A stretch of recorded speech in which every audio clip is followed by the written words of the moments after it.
Let's talk about some angles. Again, angles are very specific in how you write them, just like when we labeled points, lines, and planes. Same thing with angles.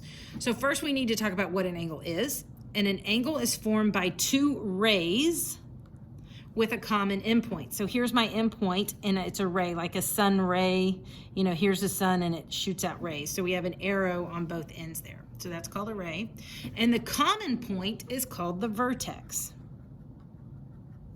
The rays are actually called the sides of the angle. And how do we name an angle? We name an angle using 3 letters.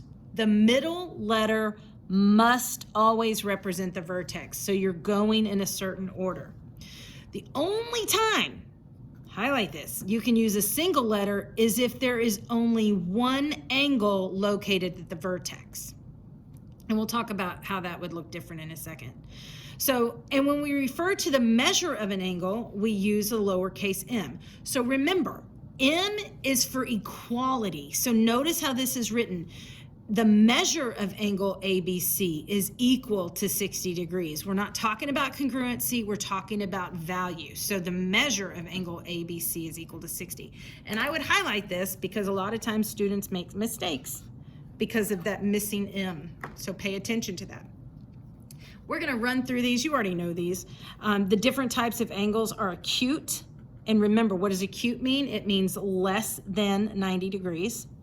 Here we have an obtuse angle, and we know that's greater than 90 degrees.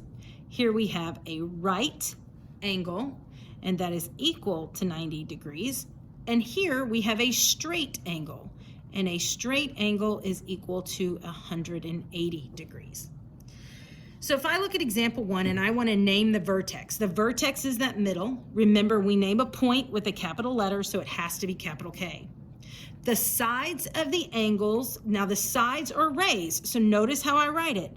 K and J with an arrow coming out. And notice the J is the part that has the arrow, and that's how I write it, KJ.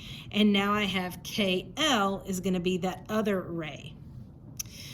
3 ways to name this angle because there's only 2 sides of this angle, so I can say that it's angle K. And this isn't a less than sign. This actually, the angle needs to come, right like parallel to that line there. That's how you make that angle mark.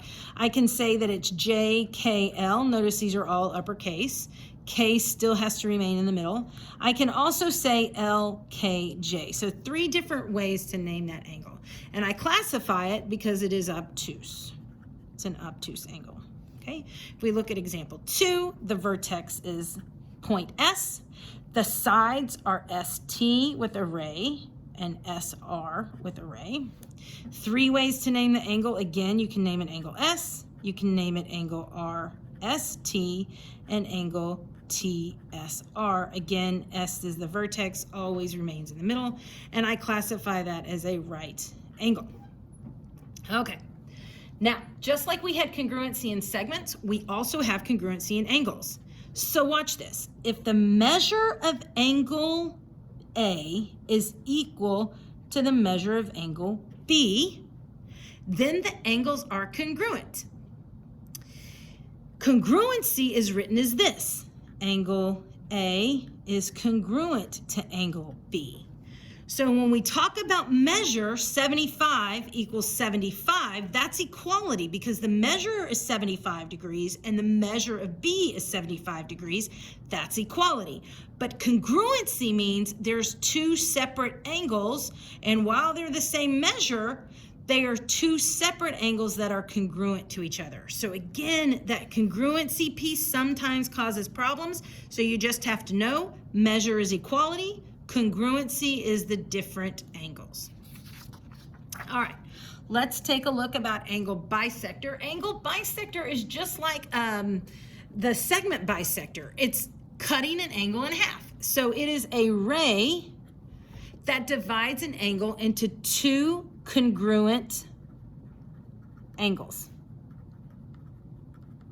In the diagram to the right, BD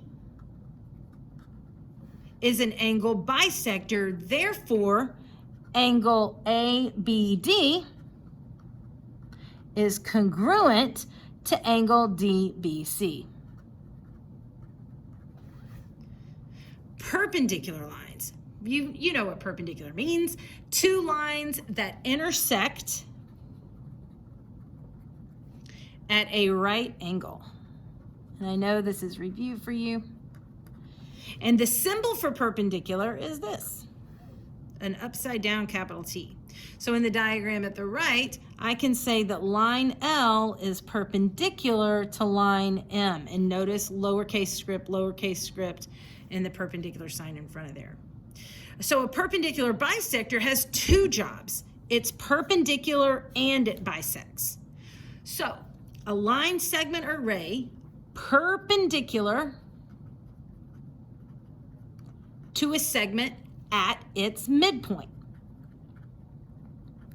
So if you look over here, LM is the perpendicular bisector. I know LM is a perpendicular bisector because you have these marks.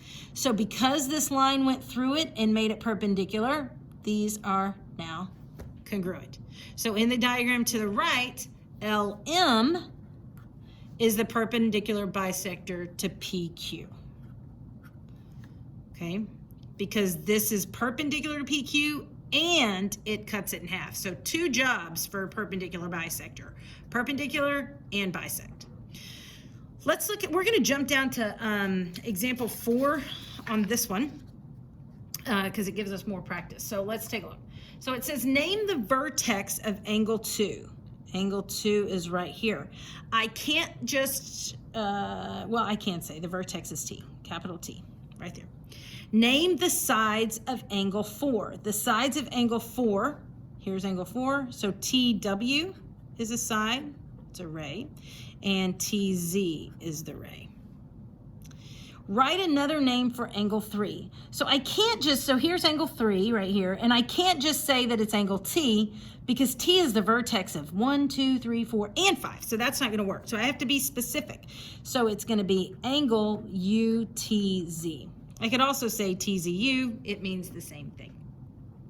Another name for angle 1, again, I can't just use T, but I can say angle XTY. Notice they're points, so they're all uppercase.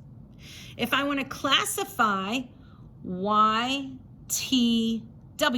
you've got that perpendicular mark, so I know that it is a right angle. If I want to classify YTU, that's obtuse. XTU is acute. And WTX is straight. Two perpendicular lines, well, YZ is perpendicular and YX is perpendicular. So I'm going to name it WX, lines on both ends. Not just a segment, but they have arrows, and YZ, arrows on both ends. Again, I would mark off if you didn't have arrows because that's what the picture entails, so you got to be careful. Name an angle bisector. The angle bisector, because this mark right here, 2 and 3, those are the same, so I know that TU is the ray that bisects that angle.